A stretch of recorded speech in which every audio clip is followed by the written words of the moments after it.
Welcome, future doctors, to another episode of the Future Minority Doctor Podcast with Dr. Sulma and Marina, where we bring you conversations to empower and inspire you to contribute to your community and the world by becoming a doctor.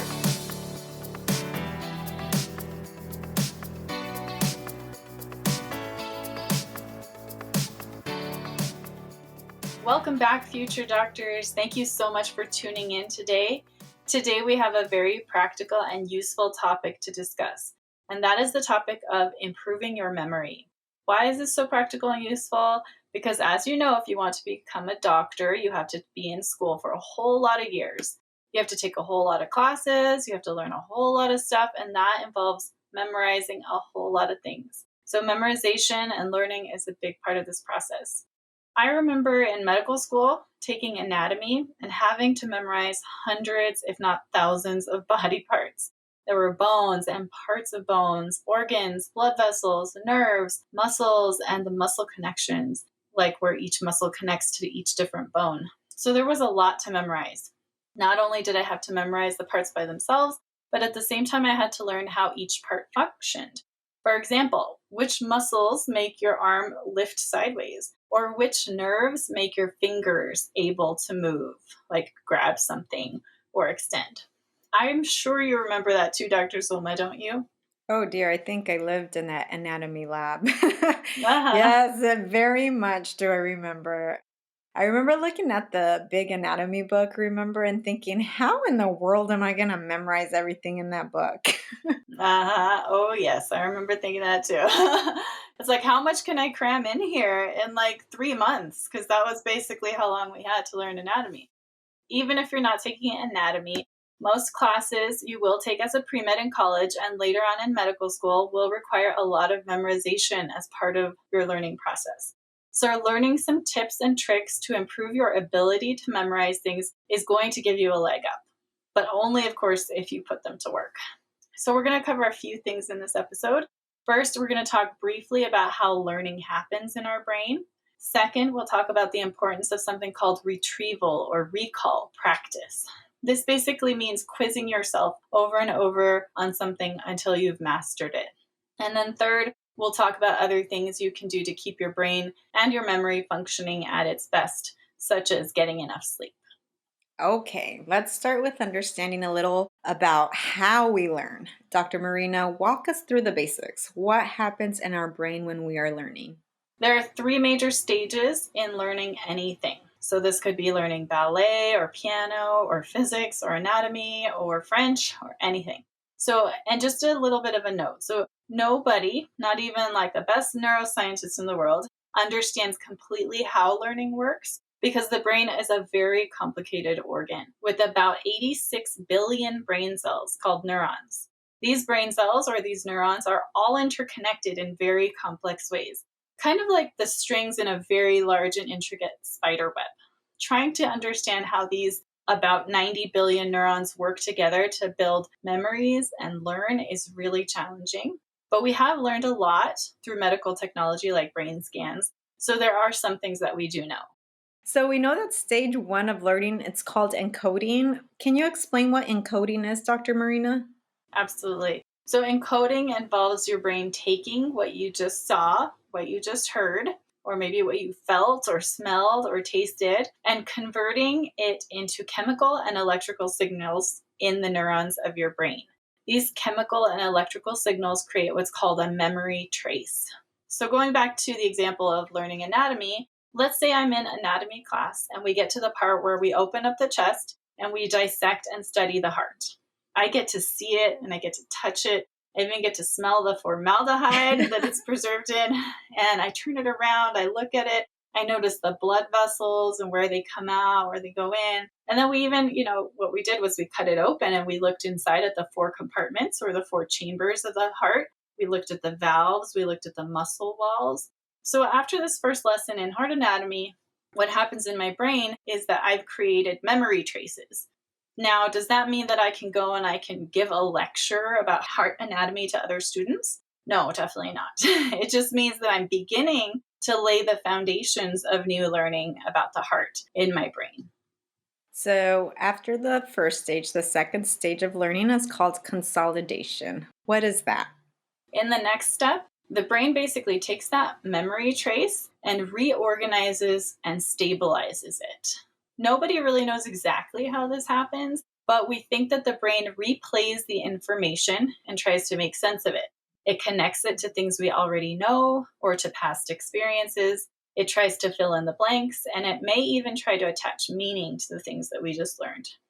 And importantly, sleep is very important in this process. So, lots of people think we sleep 8 hours a day. Why do we need to sleep 8 hours a day? Well, it's because a lot of stuff is happening in our brain.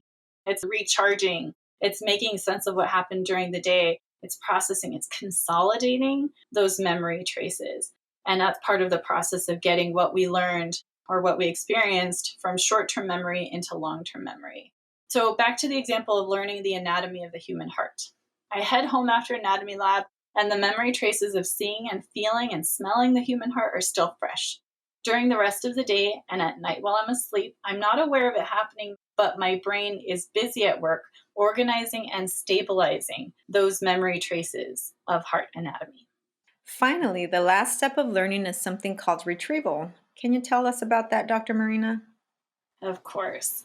So, have you ever heard the term use it or lose it? In other words, like if you don't use something that you just learned, you're going to eventually forget it. So, that's what this next step is all about. So, let's say I finished that lesson on heart anatomy and my brain made those memory traces and went through the process of consolidation. If I never went back and reviewed that heart anatomy, do you think I would remember it in a week or a month or a year later? I don't think so. In order to store that heart anatomy into long term memory, I have to go back and I have to review it. I have to practice what's called retrieving it or recalling it. In other words, I have to practice taking it out from my memory over and over again.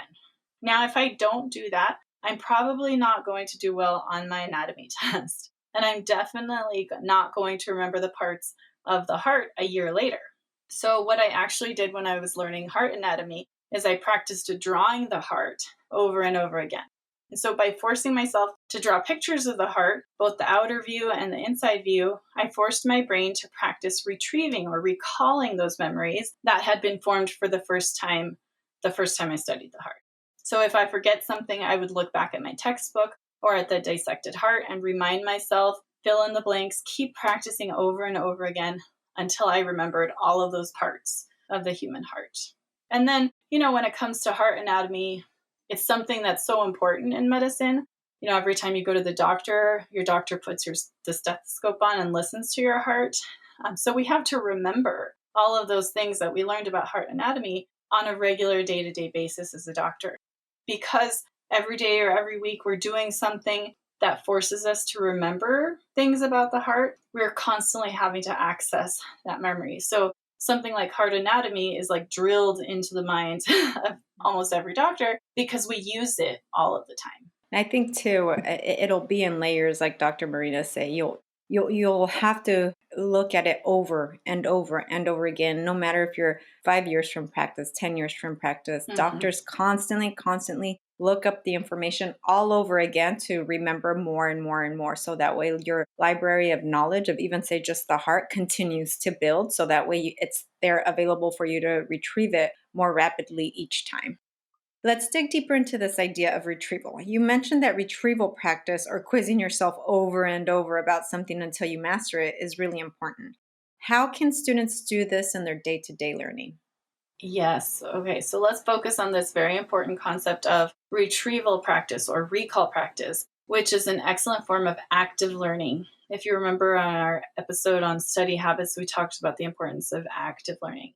There's an excellent book on this topic called Make It Stick: The Science of Successful Learning by Peter C. Brown, Henry L. Rediger III, and Mark A. McDaniel. So I love this book. I read it just recently, and it just talks a lot about this concept of learning something and making it stick, right? Like, how do you not just learn something for the first time when you read it, but then it's gone like a week later? How do you actually remember it and force your brain to memorize it for the long term? So, we're going to take some key concepts from that book and share them with you here. So they go over a couple of basic ideas. We're going to cover 4 or 5 of them, but a couple of concepts about how we really make things stick, like they call it. So the first idea is that we have to practice retrieving or recalling learning from memory. In other words, they call it self quizzing.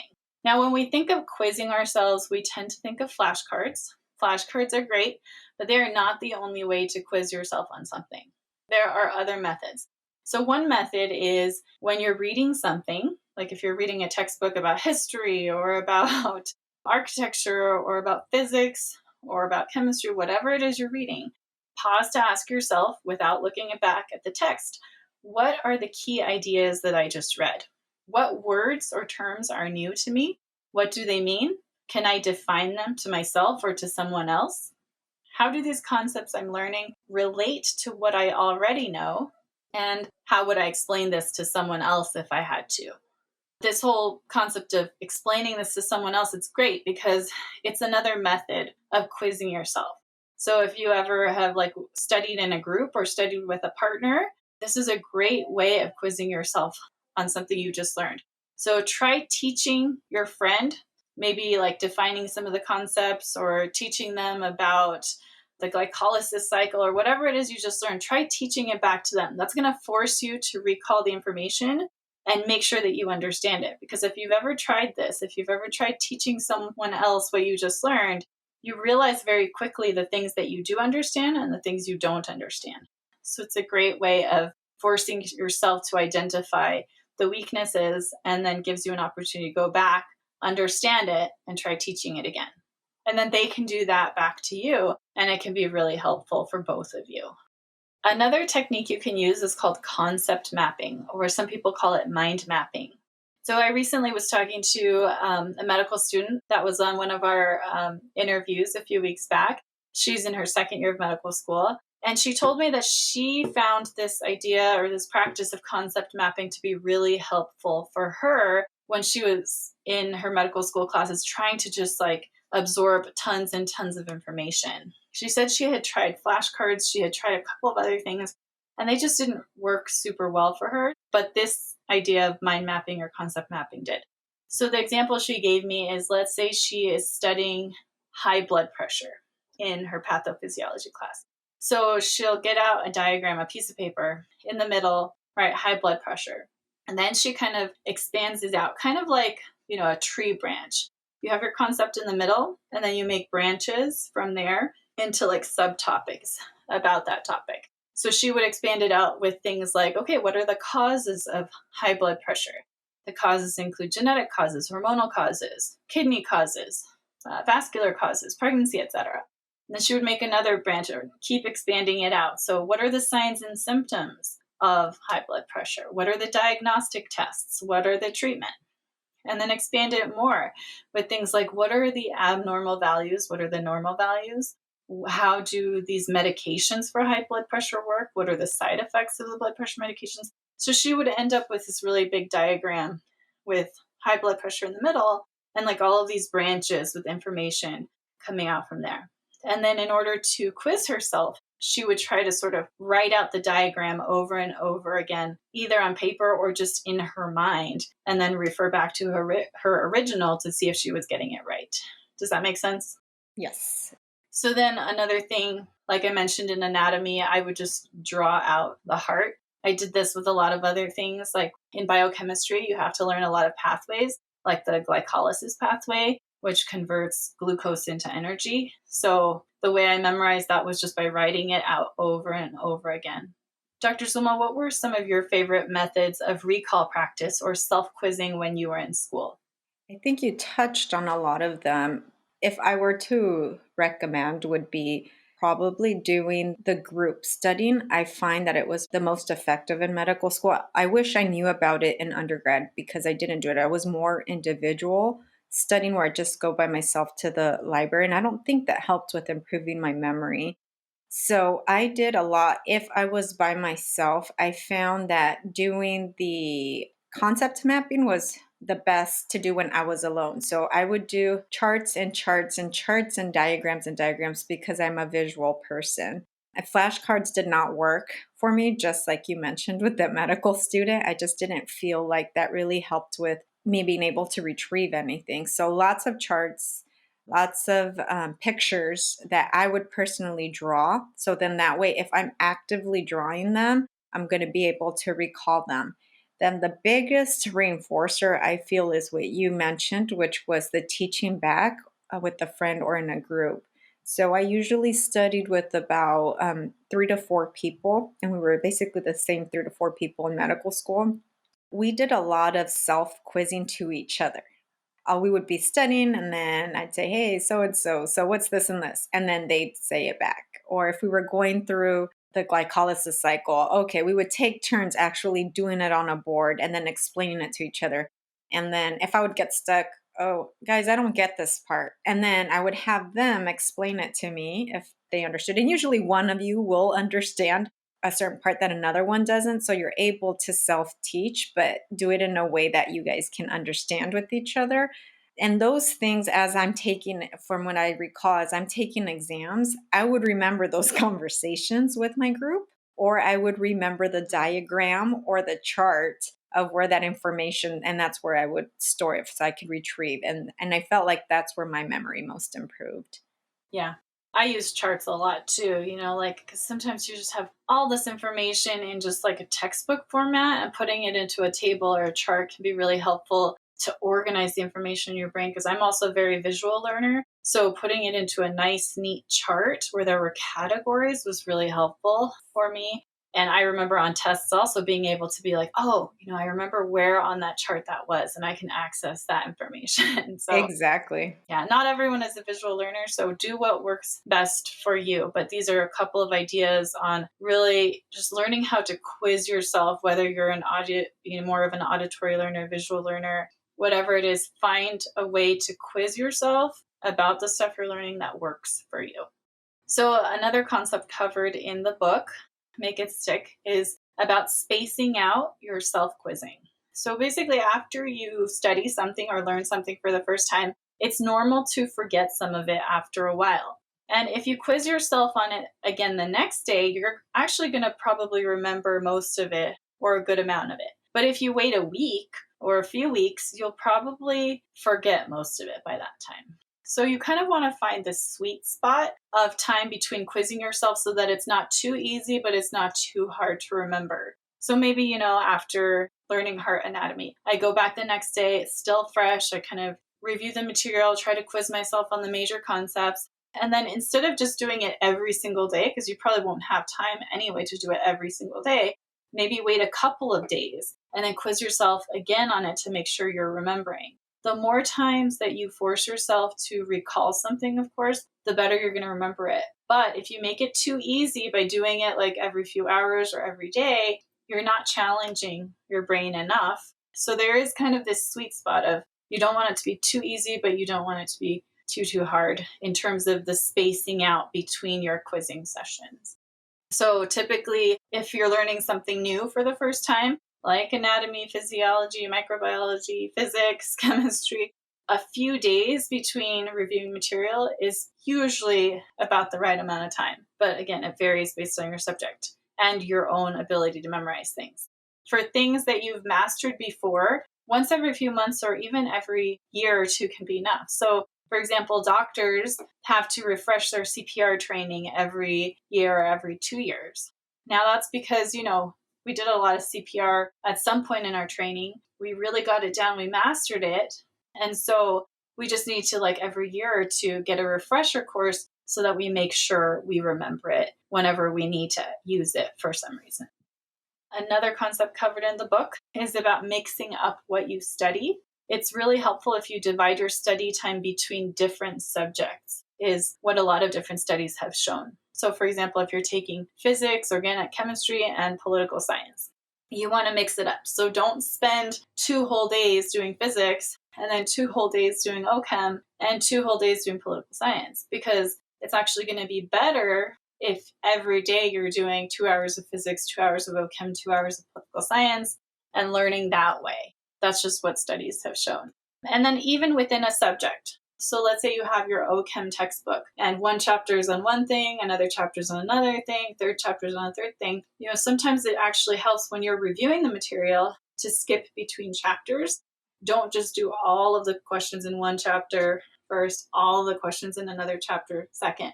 If you actually mix them up when you're going back to review them, it's more helpful than if you do all of one thing, all of another thing, all of another thing. So mixing it up in terms of spacing things out and also mixing up what you study can be really helpful. There was a study that showed they looked at people who were practicing baseball, like professional baseball players, and they were looking at how they practice their hits. So in one situation, the baseball players, they got 15 fastballs and they got to practice hitting. And then they got 15 curveballs that they practiced hitting. And then they got 15 what's called change-ups that they practiced hitting. So yeah, that's good practice because they're practicing how to hit the different types of balls. But then in another situation, these baseball players were given the same 3 types of balls to hit, but they were mixed up. So they, one was a fastball, one was a curveball, another fastball, a changeup. And so it was mixed up. And so they actually learned even better how to hit because they were changing it up instead of just doing all one type of ball, all another type of ball. Does that make sense? Mm-hmm. Another thing that the authors of this book talk about is the idea that the more difficult something is to recall, the better you will learn it. This is kind of a hard one because we don't like to make things harder for ourselves. But in this case, research shows that it is worth it. For example, if you're using flashcards, don't just do the flashcards in the same order. Mix it up, make it harder. I remember, sometimes in college or in medical school, sometimes it was those hardest problems in a problem set or in a homework assignment or in a test. Those are the ones that I remember best because I struggled to get the answer and I struggled to get it right. What about you, Dr. Zulma? Do you remember anything in the process of learning or studying where it was really hard, but you remembered it better because it was hard? It was neurology, but I think it was hard because one of the professors that taught it was not necessarily very nice to me.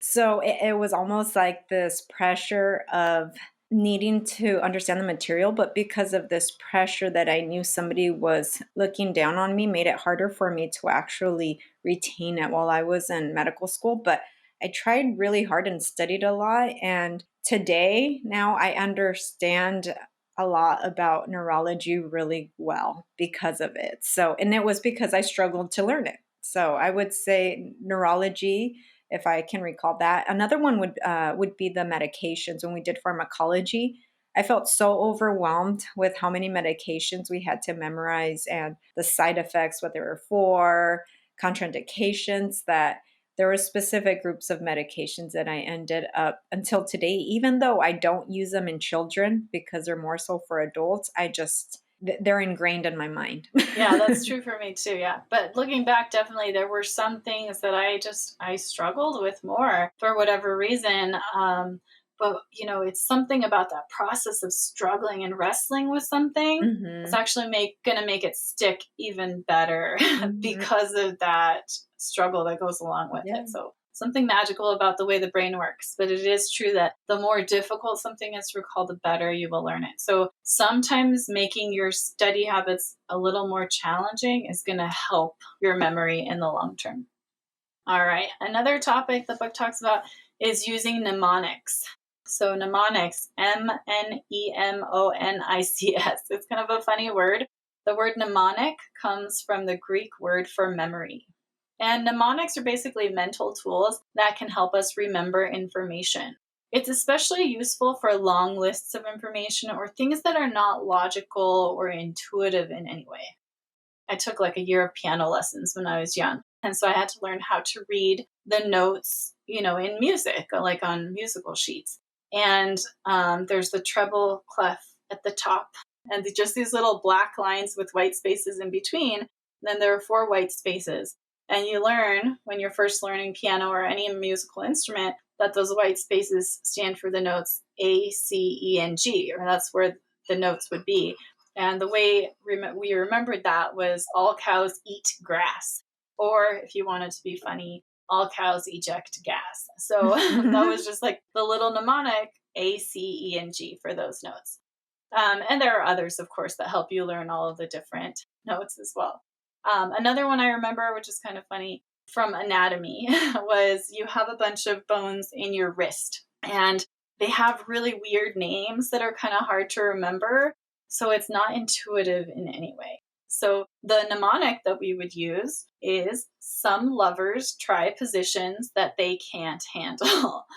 So very memorable, a little bit racy, but that stands for scaphoid, lunate, triquetrium, pisiform, trapezium, trapezoid, capitate, and hamate.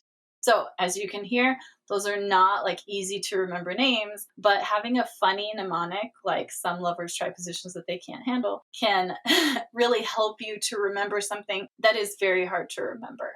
Dr. Zuma, do you remember any mnemonics that helped you during undergrad or during medical school?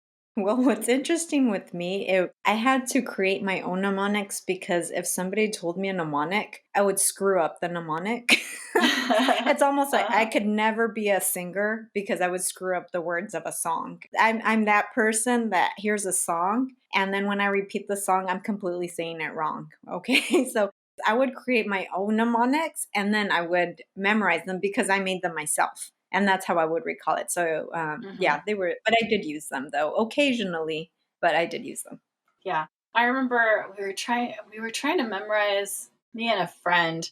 We were studying like chemotherapy drugs, and these were Hmm. chemotherapy drugs that I'd never heard of before, and they were really hard. And each of them has this like its own set of really random side effects, right? And so we were like cramming the day before a test, and we're like, how the heck are we going to remember these chemotherapy drugs and all of these random side effects, right? And so my friend and I, like, we drew these ridiculous figures, like these little, just kind of silly stick figures, and each of them had like silly things on them. Like if the drug caused bone marrow suppression, then we would like make the leg on the stick figure like look like a little bone and make it really silly. Or just, if Hmm. it caused hair loss, we would make the stick figure without hair, something like that. So we ended up with like this set of really silly stick figures. But it really helped us. Like the next day when we were taking that test, I was like, "Oh, I remember that stick figure." And it was just a really silly way of kind of cramming that information. Now, I don't think that really stayed in my long-term memory because I didn't use it again for many, many years. But when I did use it again a few years later, I kind of remembered some of those silly stick figures. So mnemonics can be really helpful. You can make them as silly or funny or serious as you want, but they can be just an extra tool in your toolkit for learning. All right, moving on. So, another point that we want to make is that in order to keep your brain and your memory working at its best, you really have to keep your mind, which is part of your whole body, healthy. So, I like to think of it in terms of like a car analogy. Let's suppose someone gave you a new car. Like that happens, but let's just pretend. Dr. Zulma, what would you do to take care of your brand new car? Okay, so I would make sure the tank is full with the right kind of gas. Regular fluid checks, fluid changes, like the antifreeze and the oil. Get it washed occasionally to keep the paint nice. Make sure the tires have enough air pressure. I think that's usually what I do Mhm. with the car. Yeah, definitely. Your standard maintenance, right? But you got to do it. So what do you expect might happen if you don't do those things to maintain it? Well, the car will start having problems. They could start making funny noises, or usually the long term effect is that they just break down earlier. Uh-huh. Or you have your AC stop working, your windows, your engine, transmission, whatever it might be. Exactly. So, your whole body is kind of like a car, right? Except when it comes to your body, I like to remind people you only get one. If you ruin your body without taking care of There's it, no replacement. exactly. You don't get another one. No matter how much money you have, you can't buy a new body. So you need to take care of it if you want it to work well for you. And I think a lot of people have this misconception that like your brain is like its own thing that's separate from the rest of your body. But really the truth is that your brain is a very connected part of your body. It's connected to the rest of your body in very intricate ways. And how you take care of your heart and your muscles and your intestinal tract actually affects the way that your brain works. So you can't look at them separately. You really have to treat your brain and the rest of your physical body as a whole. So, how do you take care of your body as a whole in a way that will keep your brain and your memory in optimal shape? The first one I want to talk about is you have to get enough sleep. Now, you might not be able to get enough sleep 100% of the time, but try your best to get enough sleep most of the time. And why is this? So, when we sleep, a few important things happen. When we're sleeping, it's sort of like the housekeepers of the brain are coming in. It's kind of like if you think of like a hospital or a clinic, when do the housekeepers come in? They come in after everybody's done working, they come in at night, right? So that's when the cleanup processes of the brain happening. And one of those processes is what we talked about, this memory consolidation. So taking those memory traces from what you learned that day, organizing and stabilizing them in order to get on that path towards long-term memory. So if you're sleep deprived, if you're not getting enough sleep, the amount of sleep you need at night to feel well rested, a couple of things happen.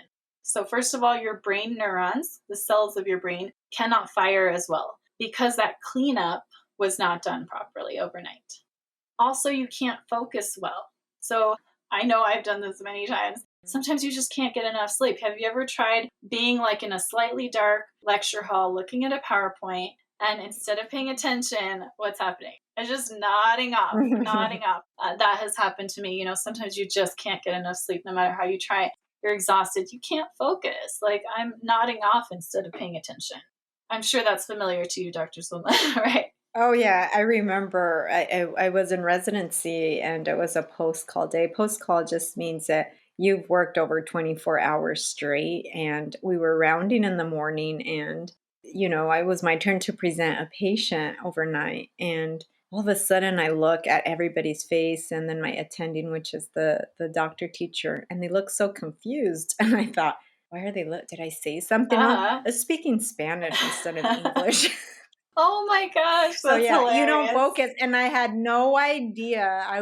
And my friend started laughing, my co-resident, and I said, "What did I say?" And she's like, "You've been talking Spanish the entire time." I was like, "Really?" I mean, that's how, and that's sleep deprived. I had not slept in like what, 25, 26 hours straight at that point. Yeah, exactly. So sleep deprivation does very strange things to your brain. So you need it, right? Like, and of course, like when you're a resident, you have to do those overnight shifts. Like, you're not always going to get that sleep. But then hopefully you go home and you catch up on that sleep that you need. Regarding sleep, so most of us, because we can't always get as much sleep as we need, we use coffee and we use caffeinated drinks to help increase our alertness and our focus. But be careful with caffeine, please. Too much can affect your sleep, and therefore it can affect the process of memory consolidation. Generally speaking, I think avoiding caffeine afternoon is a good idea because what happens is caffeine has a pretty long, what they call half life, meaning that the molecules of caffeine, once they're in your bloodstream, they actually stick around for a really long time. It's not like they're just gone a few hours later. So if you drink caffeine afternoon, the caffeine is still in your system at pretty high levels when you're trying to sleep at night, and it's going to interfere with your sleep. So I actually don't drink coffee except for on rare occasions when I really need it. How about you, Dr. Zulma? Do you drink coffee regularly? And if so, how do you make sure not to overdo it? I do. I drink coffee, just 1 cup every morning, and I avoid drinking in the afternoon because I did realize that I was not able to sleep at night. Either it's hard for me to fall asleep, or it's not good restful sleep where the following day I feel like I can't focus as much, or your body just doesn't feel right. Unfortunately, in college, I was terrible at this. I used to, especially during testing time, I would drink so much coffee. But when I think back, I wonder if that actually negatively influenced my performance on some of those exams that I struggled with, that especially that first year in college where I didn't do very well. So if you guys do drink coffee, I would say in the morning, okay, go ahead, wake up your brain, but avoid it in the afternoon. I think a better way to get your body waking up in the afternoon is to exercise. I agree with that. Yeah. And when we're talking about coffee here, it's not just coffee, it's also all those caffeinated drinks. Even things like Pepsi and Coke have caffeine, although lower levels, but definitely those things like, Monster drinks and all of Oh that yeah, those stuff are has horrible. high levels of caffeine. Yeah, those have very high levels of caffeine. And not only will they interfere with your sleep, but they can also give you heart palpitations and other health problems. So be really careful just when you use caffeine, generally speaking. And I think if you do drink those, given it can give you an increased heart rate, it almost builds a sense of anxiety inside. So it's even harder for you to study. So it's almost like where you could have tried to retrieve and maintain information over 1 or 2 hours because you drank this and you're just more anxious. It might take you longer to actually learn the same amount of information. All right, a common question that people have is how much sleep do we actually need? So this is highly variable. It really depends on your own physiology, your genetics, your personal, habits and needs. Most young people, so high school through through your mid 20s maybe, you need about 7 to 9 hours per night of good quality sleep. Now, that is hard to get. Most people are not getting that many hours of sleep at night. Now, sometimes naps can help. So let's say you need 8 hours of sleep, but you only got 7 last night. Well, if you add an hour nap in, after school or between classes or after work, that can help to make up that deficit from the night before.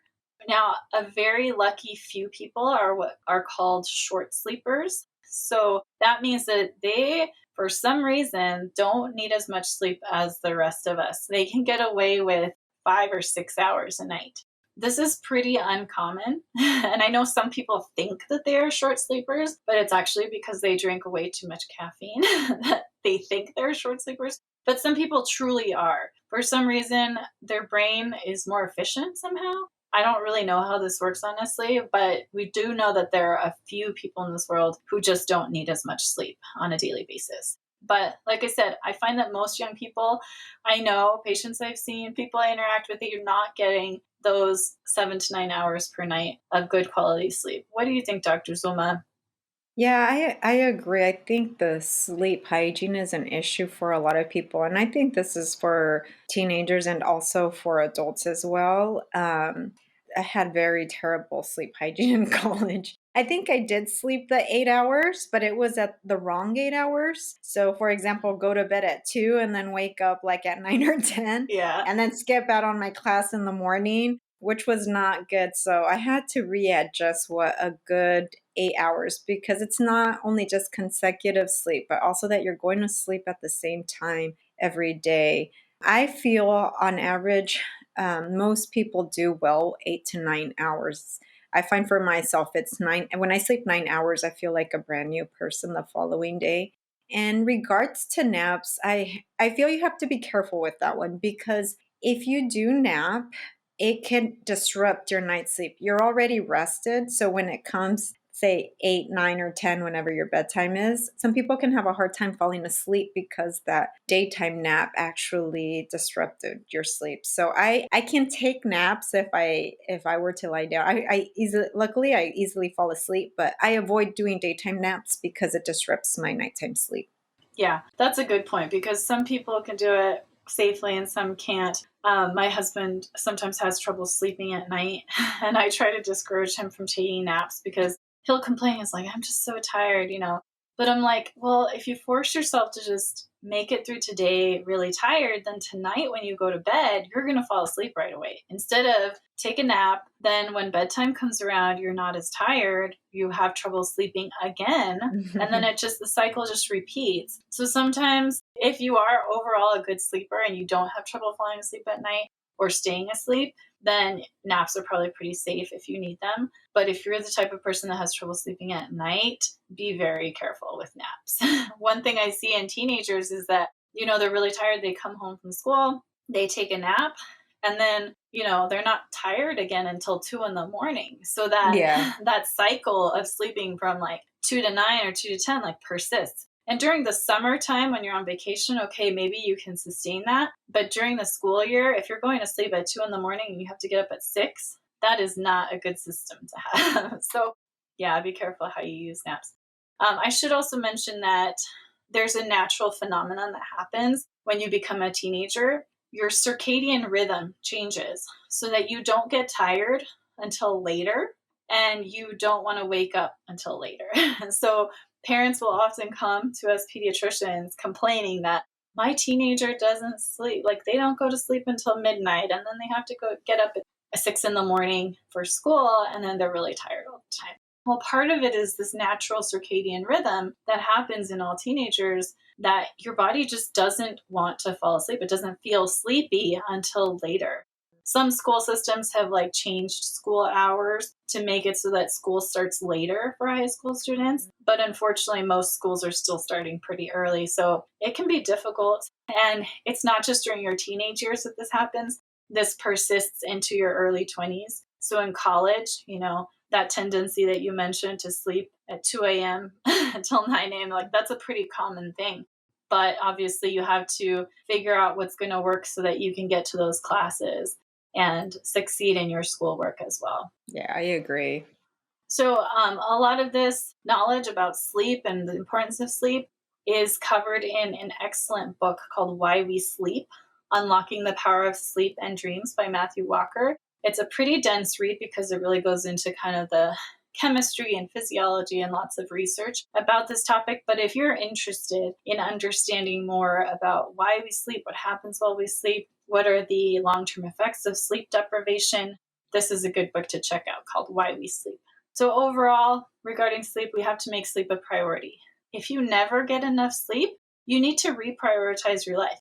You need to look at all the things you're doing during the day that eat up your time and try to eliminate some of the things that maybe aren't as important.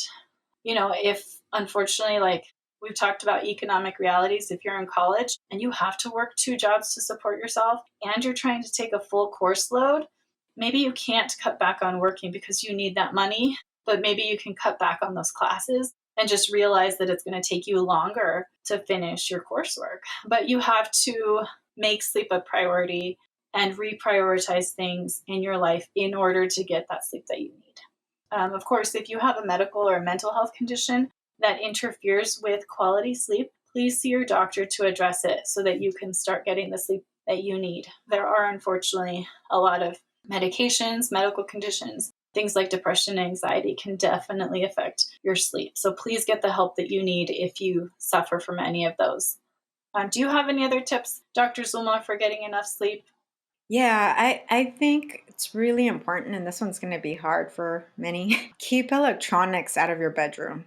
I mean, just keep them out. Do not. I grew up in a household where each bedroom had a TV, so I grew up falling asleep to the TV, and I don't think that helped. But just not having a TV in your room, turn off your laptops. Then even when it's bedtime, turning off your phone like off, because if you hear a message that comes in, your temptation to look at it is there. So just removing the temptation, Uh-huh. and go back to the old school alarm clocks. Just get an alarm clock and start waking up to that, so you're not relying on your phone, because a lot of people use their phone for their alarm.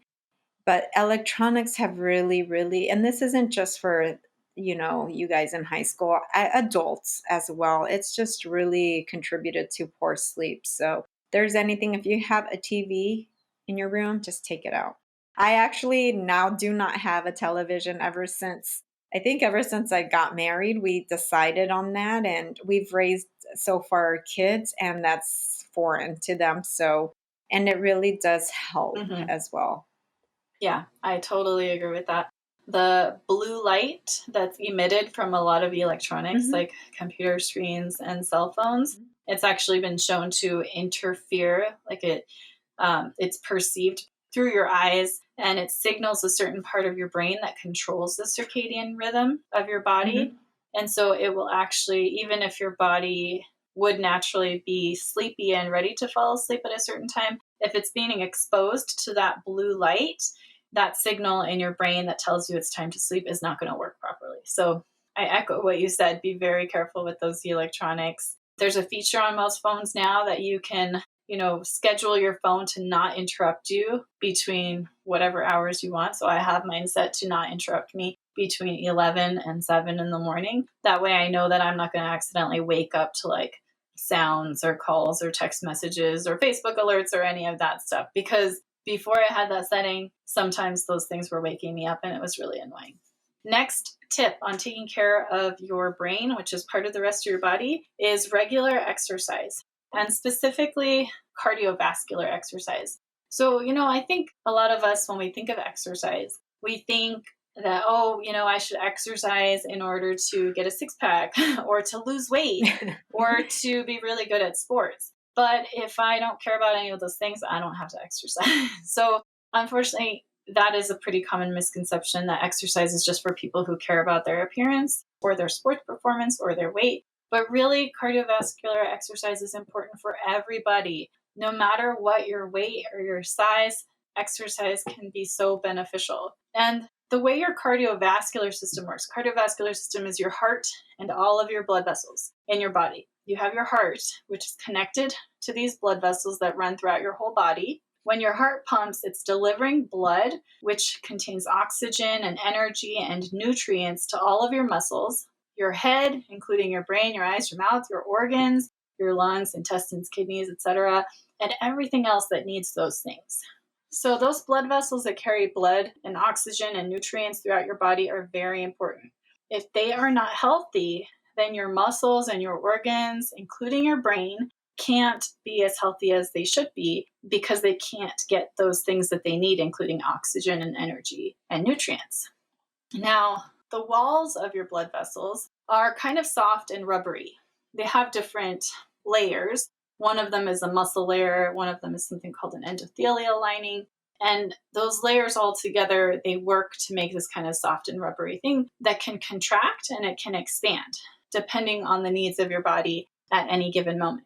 So when we do cardiovascular exercise, and cardiovascular exercise is anything that gets your heart pumping and forces you to start breathing faster. So these are things like soccer, dancing, aerobics, running. Think of anything that just makes you work really hard. Your body releases chemicals during that process that help keep those blood vessels young and healthy and pliable and rubbery and soft. So people who don't exercise regularly, they can actually develop stiff blood vessels that don't deliver blood very well to various parts of their body, including your brain, your heart, your muscles, everything else. This can increase your risk of cardiovascular diseases like heart attacks and strokes. Studies have also shown that not getting enough exercise can lead to higher rates of memory problems like dementia and Alzheimer's.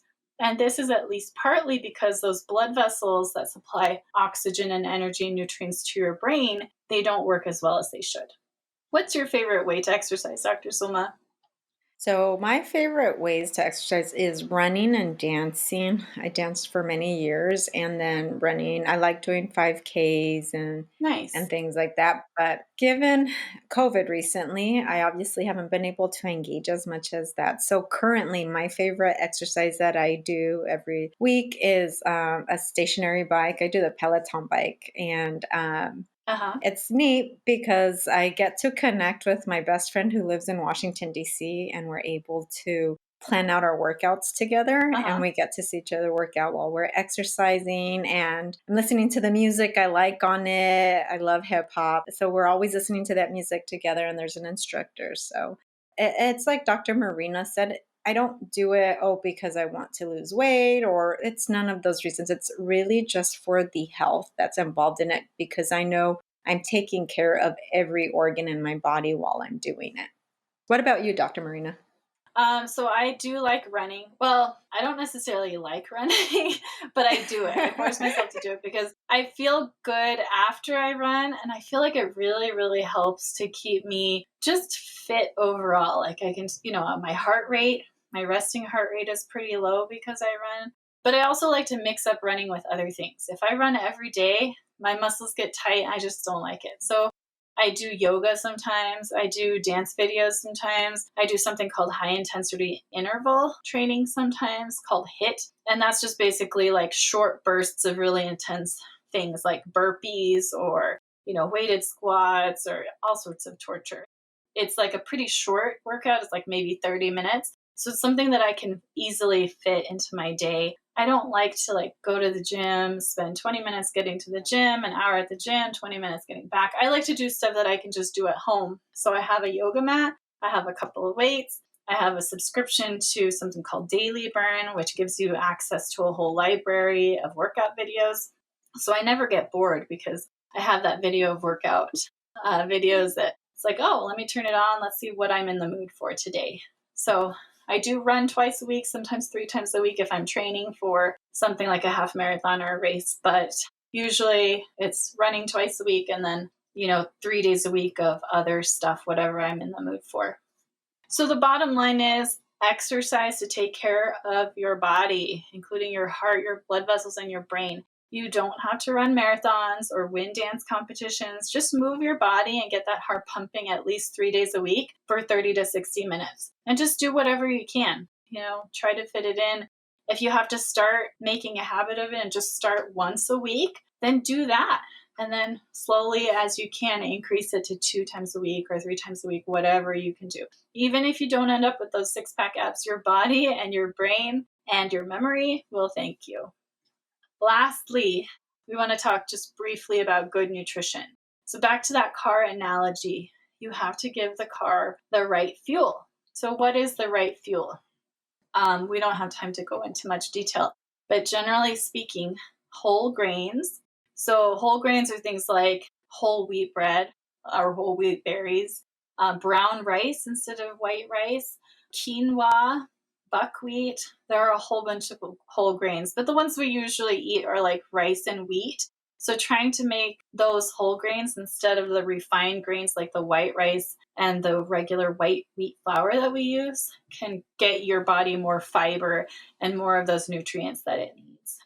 Also, of course, we all know we should eat our fruits and vegetables. And the more colorful, the better. The reason that the more color is better is because color in a fruit or vegetable means that it has more phytonutrients. And these are basically like chemicals that come from plants that have beneficial effects on your health.